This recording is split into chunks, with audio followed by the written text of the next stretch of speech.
ele é protagonista da Rede Peteca, que é o Programa de Educação contra a Exploração do Trabalho da Criança e do Adolescente, e do NUCA, que é o Núcleo de Cidadania de Adolescentes, do município dela.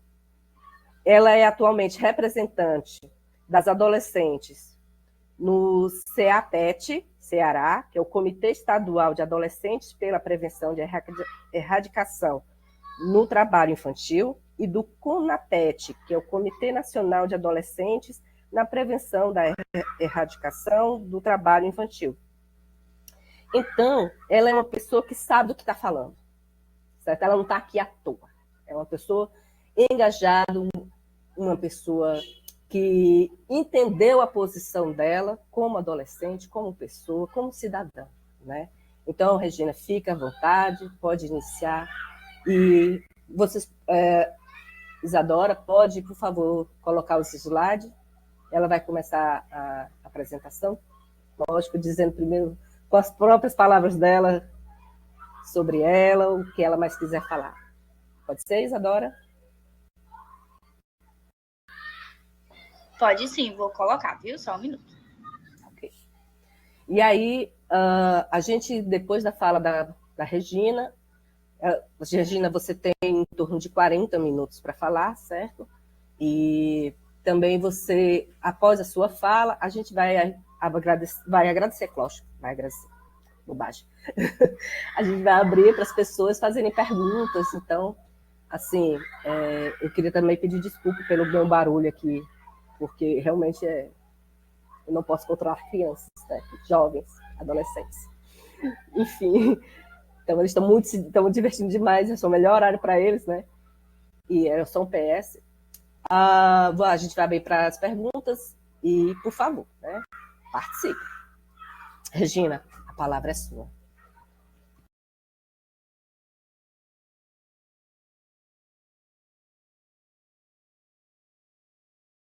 Boa noite a todos e a todas. De antemão, quero agradecer mais uma vez pelo convite, dizer que fiquei muito feliz por estar aqui hoje, né, representando tantos e tantas crianças e adolescentes, os quais merecem sempre voz e vez, principalmente quando nós falamos dos direitos, também do combate às violações desses direitos. Me chamo Regina Estela, tenho 14 anos, sou aluno do 9º ano, né, da Escola de Ensino Infantil e Fundamental Manuel Mendes Ferreira, aqui no município de Forquilha, no estado do Ceará. Atualmente estou aluna protagonista da Rede Peteca e também do NUCA, que é o Núcleo de Cidadania dos Adolescentes, como bem disse a Neivânia. Estou atualmente representando as adolescentes no CEAPET, que é o Comitê Estadual pela Prevenção e Erradicação do Trabalho Infantil, e também no CONAPET, que é o Comitê Nacional. Atualmente também estou representando os adolescentes no Comitê Municipal pela Busca Ativa Escolar, e também faço parte de algumas reuniões do coro do CMDCA, né, que é o Conselho Municipal pelos Direitos da Criança e do Adolescente. Hoje nós vamos falar do tema Crianças e Adolescentes têm o direito de crescer sem a exploração do trabalho infantil.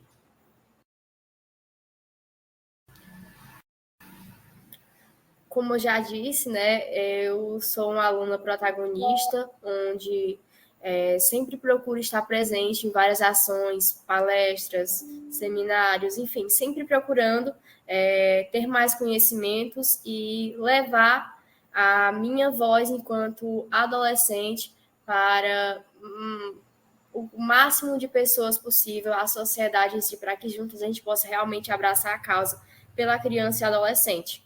Aí tem algumas fotos, né, minhas enquanto atuante. Pode passar.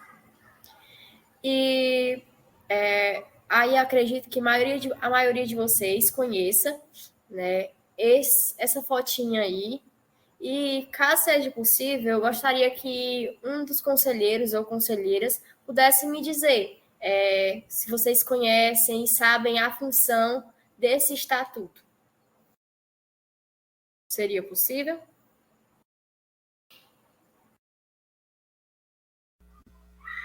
Podem ligar e responder se alguém quiser. Ligar o microfone, gente.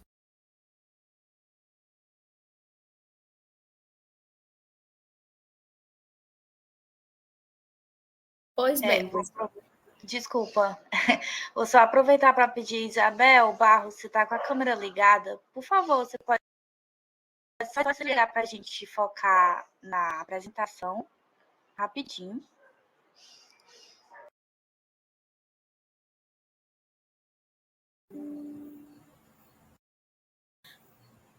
Pois bem, pessoal, esse, né, é o ECA, o Estatuto da Criança e do Adolescente, onde nele existem muitas leis que defendem os direitos da criança e do adolescente. Todas as violações são aí constatadas que não devem acontecer, graças a esse estatuto, que graças a ele também existem vários direitos que são defendidos nas teses, em várias teses, inclusive também na Constituição Federal.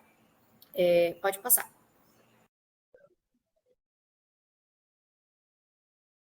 E agora nós vamos iniciar aqui falando o que é o trabalho infantil, segundo o ECA, segundo o Estatuto da Criança e do Adolescente.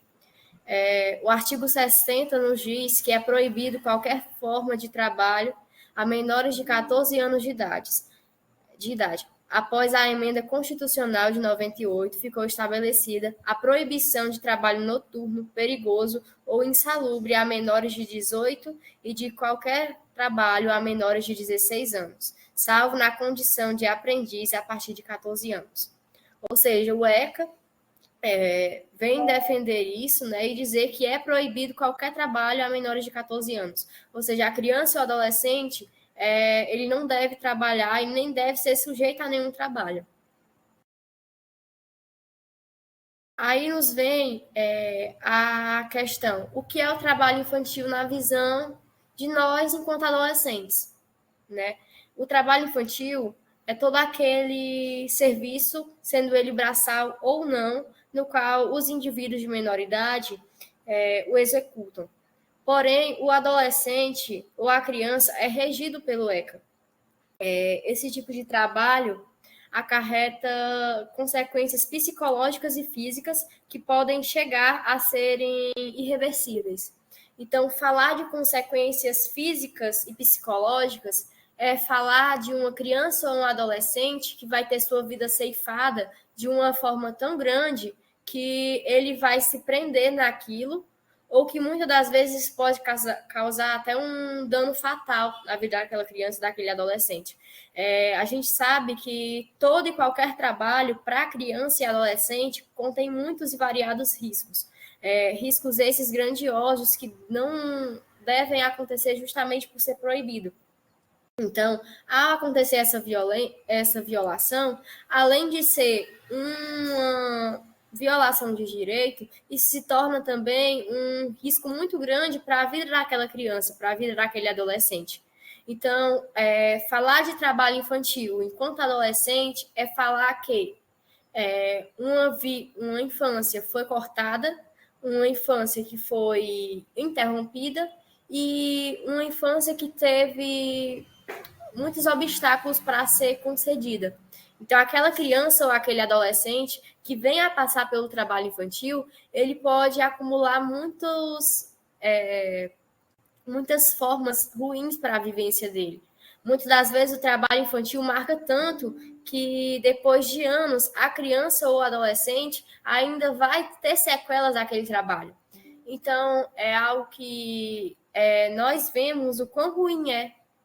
É necessário que haja essa mudança, é necessário que haja essa conscientização, essa cobrança mesmo, porque nós sabemos que a criança e o adolescente, eles devem ter uma infância saudável, uma infância de estudo, de brincadeiras de lazer. É necessário. Nesse momento da vida que eles estão vivendo isso, que só neste momento eles vão poder aprender o que eles devem aprender. Depois viram outras fases, aí sim vem o trabalho. Mas na infância, a criança ela precisa mesmo brincar, ela precisa aprender a se comunicar com as pessoas do seu ambiente, ela precisa aprender a se socializar de uma forma que ela entende a outra criança. E assim sucessivamente, também na adolescência. Porque muitas das vezes esse trabalho vai vir também a justamente alcançar a escola, a vida pessoal e educacional dessa criança. Então, essa criança ela vai tender a ter seu rendimento escolar mais baixo, ela vai ter uma saúde mental afetada, muitas das vezes seu físico é afetado. Então, o trabalho infantil é uma forma de violação de direito que, além de ser um serviço braçal, que exige força, que de alguma forma acarreta muitos problemas físicos, traz também essa questão da mentalidade. Pode passar. E nós temos a lei do aprendiz, né, que é a conhecida lei do jovem aprendiz, no qual o artigo 63 diz que a formação técnico-profissional obedecerá aos seguintes princípios. 1. A garantia de acesso e frequência obrigatória ao ensino regular. Ou seja, quando acontece de um adolescente maior que 14 anos se tornar jovem aprendiz, além de ter uma formação técnica ou profissional, ele deve ter a garantia de acesso e frequência obrigatória ao seu ensino regular. Ou seja, ele pode estar trabalhando em um meio turno, mas no outro ele deve estar estudando. Ele deve exercer seu papel enquanto aluno, enquanto adolescente, enquanto jovem. 2. A atividade compatível com o desenvolvimento do adolescente.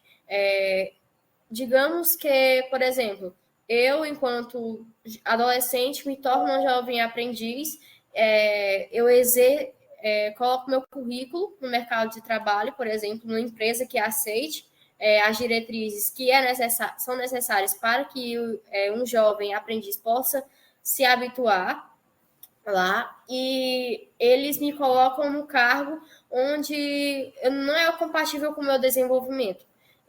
Isso é errado, a própria lei nos diz que é necessário que essa atividade seja compatível com o desenvolvimento do adolescente. Então, é algo que as empresas precisam levar muito ao pé da letra isso e realmente efetuarem.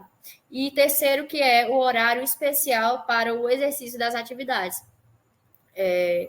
Como eu já disse anteriormente, existe essa quantidade de horas, né? Então, por exemplo, se o adolescente ou a criança estuda pela manhã, ele só pode fazer esse trabalho à tarde, e assim vice-versa. Então, é necessário que esse horário seja um horário diferente a dessas aulas, porque senão isso aí também já vai ser uma violação de direito e de alguma forma já vai prejudicar tanto o jovem aprendiz quanto também a própria instituição de trabalho dele.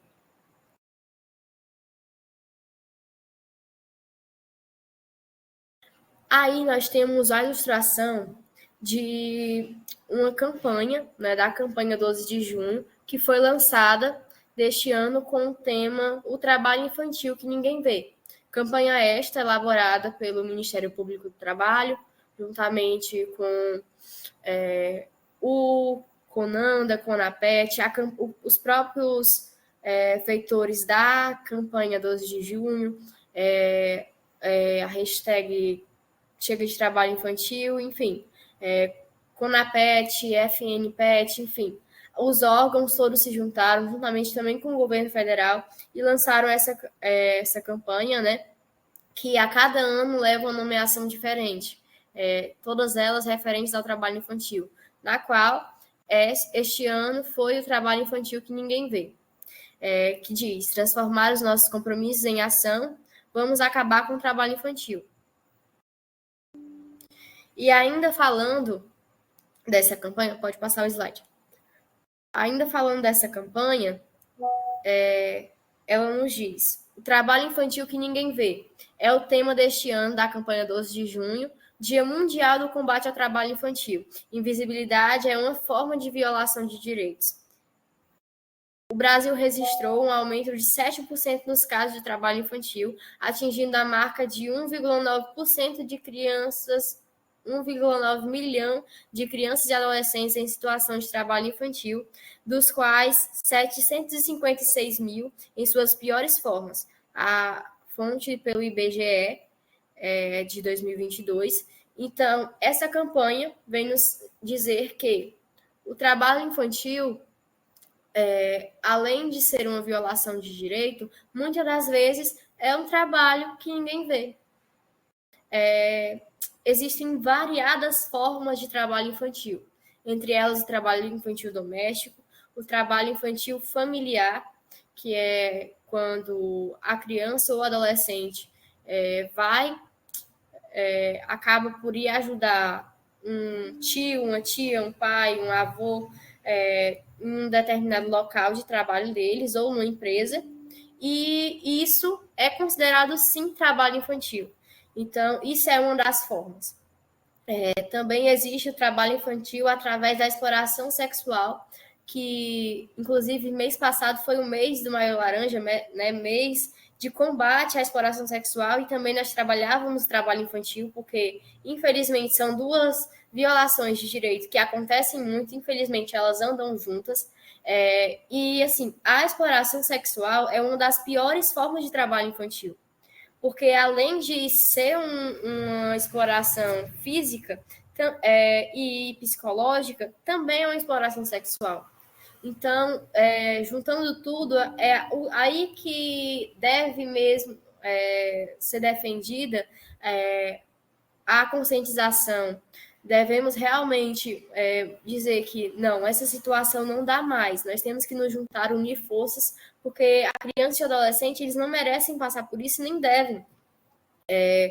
Nós temos como exemplo, acho que, se eu não me engano, dias atrás aconteceu um caso em um determinado estado do país, onde aconteceu isso, né? Infelizmente, essa criança teve um direito violado. Então, foi uma em tantas que muitas das vezes nós nunca sabemos, né? Então, essa apontação que foi feita de aumento de 7% dos casos, que foi atingida a marca de 1,9 bilhão de crianças e adolescentes em situação de trabalho infantil, em suas piores formas, ela vem revelar um pouco de tantos. Então, isso são números assustadores, números esses que, de alguma forma, estão aí para nos mostrar a realidade cruel que nós vivemos, nos mostrar que nós precisamos urgentemente fazer algo, embora nós já façamos, mas nunca é o suficiente. Sempre precisamos melhorar, nós sempre precisamos fazer mais, porque o trabalho infantil, as violações de direito, elas nunca param, elas sempre aumentam. Nós temos que procurar erradicar, nós temos que procurar realmente conscientizar, mobilizar. E voltando aqui ao texto, o número tende a ser ainda maior, considerando que a pesquisa não abarca o trabalho infantil em situações como mendicância, o comércio ambulante, o comércio de drogas e a exploração sexual. Então, aqui, nós temos esse aumento de 7%, mas esse número tende a ser ainda maior, porque ele não traz um dos mais conhecidos trabalhos infantil, as maiores conhecidas causas de trabalho infantil, né, que são as situações de mendicância, que é quando a criança ou adolescente vende algo ou si próprio nas ruas. Tem também o comércio ambulante, que foi como eu falei, que muitas das vezes é por um incentivo familiar, o comércio de drogas e a própria exploração sexual. Então, nós vemos que essa naturalização do trabalho infantil contribui para a percentuação de um ciclo de pobreza e exclusão. É necessário que nós enxerguemos que o trabalho infantil como uma violação de direito, e que o primeiro passo é dar para a garantia da proteção integral e do pleno desenvolvimento biopsicossocial das mais diversas infâncias e adolescências brasileiras que seguem excluídas e invisibilizadas. O trabalho infantil que ninguém vê é uma campanha do FNPET, MPT, MPTE e outros. Vamos transformar o nosso compromisso em ação. Justamente como hoje mesmo nós estávamos, pela manhã eu estava no Fórum Comunitário do município e nós estávamos debatendo justamente sobre isso. É necessário que nós tragamos o que nós falamos e realmente vamos transformar os nossos compromissos em ação. Vamos falar e vamos agir. Eu, enquanto adolescente, por exemplo, hoje eu tenho um grande passe de voz. Eu consigo me comunicar em vários conselhos, em vários comitês, então eu consigo dar a minha ideia. Então, vocês, enquanto conselheiros tutelares, muitos de vocês provavelmente já ouvirão alguma criança ou adolescente falando, né, sobre algo que já vivenciou ou que algum colega já vivenciou. Então, isso chama a atenção, que quando a gente ouça algo, seja nós, enquanto sociedade, eu enquanto adolescente, vocês enquanto profissionais, conselheiros tutelares, nós possamos realmente procurar erradicar o trabalho infantil, procurar sempre prevenir, sempre com essa preocupação, sempre com esse olhar. Eu sei e conheço bastante que o Conselho Tutelar é a porta-chave, né? Realmente, graças a ele, que muitas crianças e adolescentes têm suas infâncias recuperadas. Também temos os conselheiros de direito, que são muito importantes. Os MDCAs hoje fazem grande diferença. São graças a eles que muitas crianças e adolescentes hoje têm muitas oportunidades, né? Então, nós precisamos levar isso. Agora, vamos aqui falar um pouco do que o meu município tem feito, né? E, assim, como é uma campanha do Brasil, se isso dizemos logo mundial, a nível mundial, a campanha 12 de junho, ela é muito mobilizada, né? Ela realmente, nós conseguimos muito êxito com ela. E o município de Forquilha tem feito palestras com os conselheiros tutelares, com os conselheiros de direito, com os CREAS, em rádios, também em escolas públicas e particulares da rede do nosso município. Tivemos também produção do Catavento, com slogans da campanha, com as crianças do Serviço de Convivência do CRAS e também nas escolas. Tivemos blitz no dia D, tivemos panfletagem durante o fórum de hoje e também, ao longo da semana, nós estivemos fazendo panfletagem, conversando com as pessoas, né, dialogando, também nos PSFs, fizemos culminâncias do Aconselhando, que é um podcast que, aliás, ele vai ser feito amanhã, né? Então, são várias as ações que são feitas, são planejadas, com várias secretarias, entre elas saúde, educação, assistência social, com vários conselhos, comitês, e é uma junção.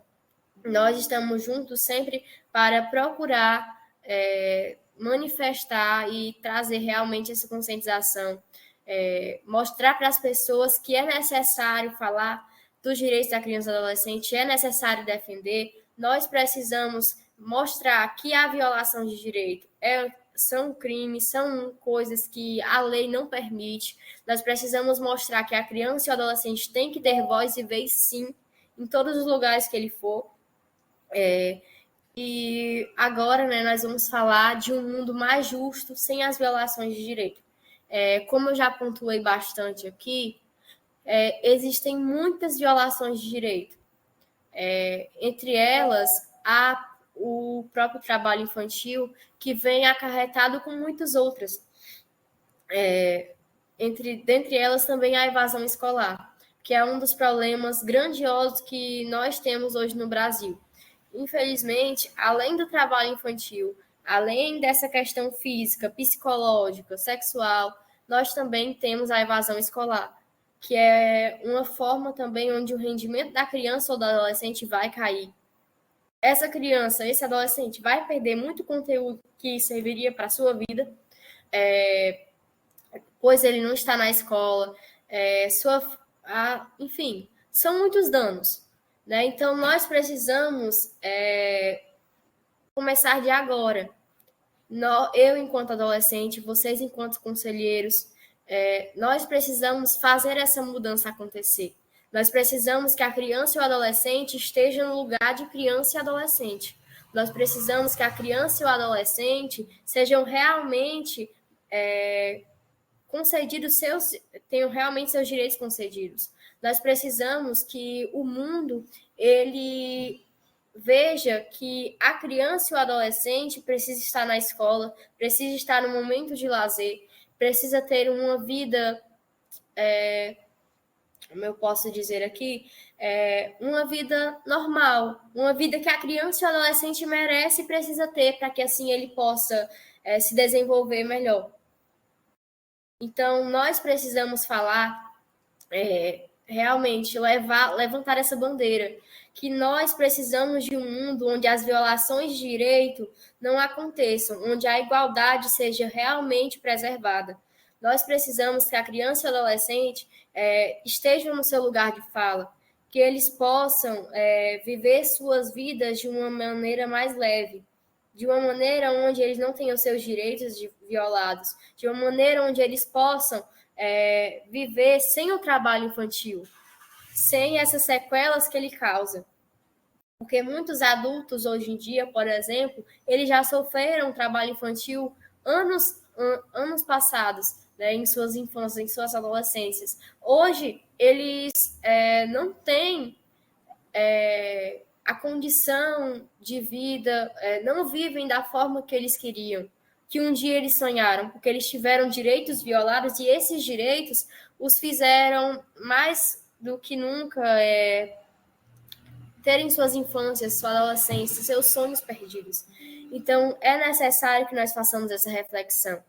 É necessário que a escuta especializada seja realmente defendida, que seja realmente executada, tanto em escolas como em PSFs, como em secretarias, enfim, nós precisamos também levantar essa bandeira da escuta especializada, em que, inclusive, existe uma lei para ela, né? Muitas das vezes, a criança ou adolescente, por exemplo, que tenha vindo a sofrer o trabalho infantil, digamos que seguido do abuso ou da exploração sexual, ele ter esse contato com algum profissional que vai poder lhe orientar, que possa estar ali lhe ajudando a passar por aquele momento, ele tem muitas chances de melhorar, né, de estar disposto, de alguma forma, não apagar de sua memória, porque ter uma violação de direito, ela vai mexer durante uma vida toda, né? A criança ou adolescente, ele não vai esquecer daquilo que aconteceu, mas ele pode aprender a lidar com isso, né? E assim também, nós precisamos que os adolescentes tenham essa escuta, que eles tenham voz, que eles tenham vez. As crianças também precisam ter voz e vez. Nós precisamos que o Brasil, o mundo, o nosso Estado, seja mais consciente e que possa ouvir cada vez mais as nossas crianças e adolescentes. Nós temos exemplo a Rede Peteca, os núcleos de cidadania dos adolescentes, onde eles realmente abraçam as crianças, os adolescentes. Nós somos protagonistas daquilo que realmente nos é feito, né? nos convive, nós realmente vivenciamos diariamente. Então, ninguém melhor para falar da infância, da adolescência, das sequelas que o trabalho infantil e as outras violações trazem, que não os adolescentes e as crianças. né? Então, é algo que nós devemos defender muito, eu defendo muito, e peço também que vocês estejam defendendo nos conselhos, nos CMDCAs, que a gente possa realmente sempre estar dispostos a ir além, a pedir que a criança e o adolescente realmente seja escutada, a defender que ela tenha voz, que ela tenha vez, que ela tenha a oportunidade. Porque muitas das vezes a criança e o adolescente eles só precisam de uma oportunidade para poder falar. E nós temos que procurar ser mais... realmente abraçar essa necessidade e, de alguma forma, nos mostrar mais afetuosos, né? O Conselho Tutelar, por exemplo, como eu já disse anteriormente, é um ponto-chave, é ali aquele que realmente cuida de toda a situação. Então, que o Conselho Tutelar possa realmente virar abraçar essas crianças e adolescentes de uma forma que elas consigam falar, que elas consigam se expressar e que o exemplo delas em lugares de fala possa também trazer outras crianças e adolescentes a defenderem seus direitos e assim também os dos outros. Tá certo? Pode passar o slide. Obrigada. Para finalizar aqui minha fala, eu gostaria de trazer essa fala aqui de Monteiro Lobato, que diz: quando roubamos a infância de uma criança, estamos roubando também o futuro que ela merece. Essa frase diz muito daquilo que eu falei desde o início. Quando a criança tem sua infância roubada, sua parte dela ceifada, ela no futuro ela vai ter ainda sequelas.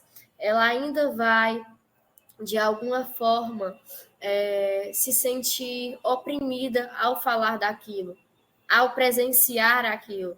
Ela pode, muitas das vezes, se fechar para várias portas, para a vida inteira, por conta de uma violação de direito. Então, espero que vocês tenham realmente entendido o que eu quis trazer aqui, realmente pontuar que é necessário, né, que a criança e o adolescente realmente estejam em seus lugares de fala, que eles protagonizem, que eles se empoderem. Hoje eu falo como adolescente, eu me encho de muito orgulho porque eu vejo outras crianças, outros adolescentes, assim como eu, também procurando falar dos seus direitos, falar do que eles querem, do que eles acham que deve ser melhorado. Então, agradeço mais uma vez, obrigada pela atenção de todos vocês, obrigada pelo convite, que nós possamos realmente estar juntos pelos direitos das nossas crianças e adolescentes. Uau! Essa é a minha fala. Gente, se eu pudesse resumir, uau, e depois pode fechar a gravação, tá ótimo. É isso. Olha, muito obrigada, Regina. Eu acho que foi uma fala precisa, decisiva, impactante. Ela foi mais do que necessária e eu acredito ainda que tem impactado não só a mim, como socióloga, como pesquisadora, agora tutora do ECONSE, mas também como pessoa, né? Como fui adolescente e eu não tive as minhas violações, eu não tive violação, desculpa, de direitos, né? Eu tive esse privilégio de não precisar estudar, apesar de querer muito, mas não era a condição. E assim, nós, não só nós, que eu digo eu, os conselheiros que estão aqui nessa sala, mas enfim, entender que você está nessa posição, nessa fala de direito, de dever, a gente fica muito orgulhoso, muito orgulhosos mesmo, e mais do que isso, é uma fala mais do que acertada. Nós tivemos também um encontro essa semana, um seminário, que vai decidir o plano decenal da criança e do adolescente, e isso foi muito impactante também, certo? Foi assim, que trouxe vários jovens que também discutiram, e a gente viu vários olhinhos brilhantes, dizendo assim, eu quero falar, eu preciso falar, e você está aí nessa posição e nós estamos muito, muito gratos.